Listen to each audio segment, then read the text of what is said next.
Assalamualaikum warahmatullahi wabarakatuh. Salam sejahtera untuk kita semua. Halo teman-teman, perkenalkan nama saya Resi Dwi Rafifah dari kelas 1B dengan NPM A1G024052 dengan dasar pengampu.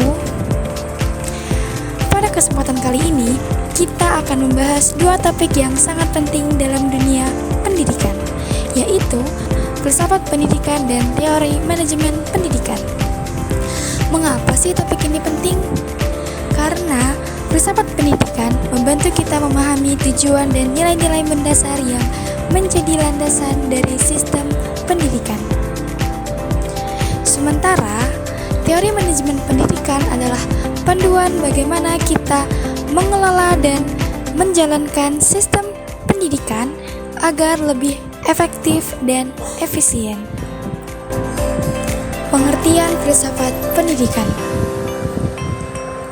Definisi filsafat pendidikan adalah cabang filsafat yang membahas tujuan, prinsip, dan nilai-nilai pendidikan.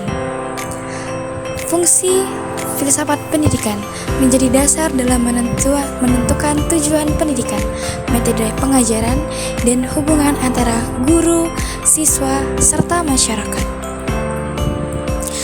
Aliran-aliran dalam filsafat pendidikan. 1. Perennialisme. Fokus pada nilai-nilai abadi dan karya klasik yang relevan sepanjang zaman. Yang kedua ada esensialisme. Menekankan pembelajaran mata pelajaran inti seperti matematika, sains, dan literasi untuk kompetensi dasar. Yang ketiga ada progresivisme, yaitu mengutamakan pembelajaran berdasarkan pengalaman dan penyesuaian pendidikan dengan kebutuhan siswa dan masyarakat. Yang keempat, konstruksionisme. Pendidikan sebagai alat untuk perubahan sosial, mendorong keterlibatan siswa dalam perbaikan masyarakat. Yang kelima, ada eksistensialisme.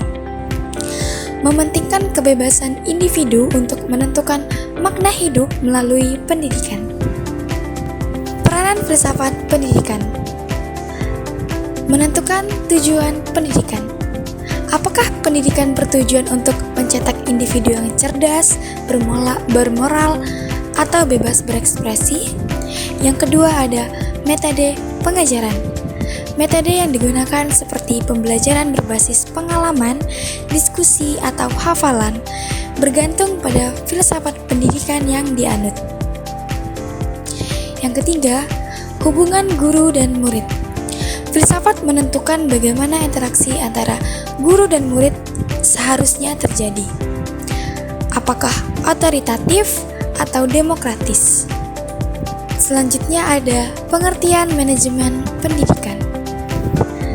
Manajemen pendidikan adalah proses perencanaan, pengorganisasian, pelaksanaan, dan pengawasan sistem pendidikan untuk mencapai tujuan pendidikan secara efektif dan efisien.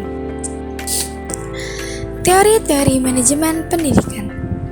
Yang pertama ada manajemen klasik, yaitu menekankan pembagian kerja, hierarki yang jelas dan efisien.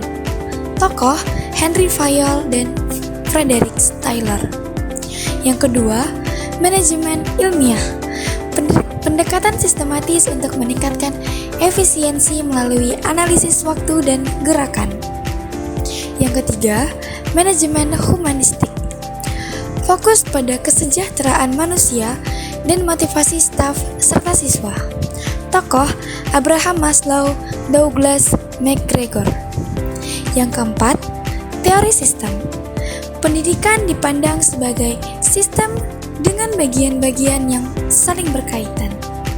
Yang kelima, teori kontingensi. Tidak ada pendekatan manajemen yang cocok untuk semua situasi. Pendekatan tergantung pada kondisi. Selanjutnya ada peran manajemen dalam pendidikan. Perencanaan, menetapkan tujuan pendidikan, merancang kurikulum, dan menentukan strategi.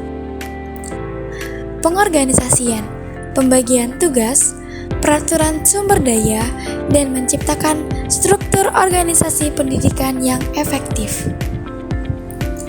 Pelaksanaan mengelola pelaksanaan proses belajar mengajar secara optimal. Evaluasi mengukur hasil pencapaian dan perbaikan sistem pendidikan berdasarkan umpan balik. Dan terakhir, kesimpulan. Filsafat pendidikan memberikan landasan nilai-nilai, tujuan, dan pendekatan dalam pendidikan. Manajemen pendidikan menyediakan alat dan teknik untuk menerapkan pendidikan secara efisien dan efektif. Keduanya saling melengkapi dalam menciptakan sistem pendidikan yang bermutu dan relevan dengan kebutuhan zaman. Mungkin itu saja yang dapat saya sampaikan. Lebih dan kurangnya saya mohon maaf. Kepada Allah saya mohon ampun.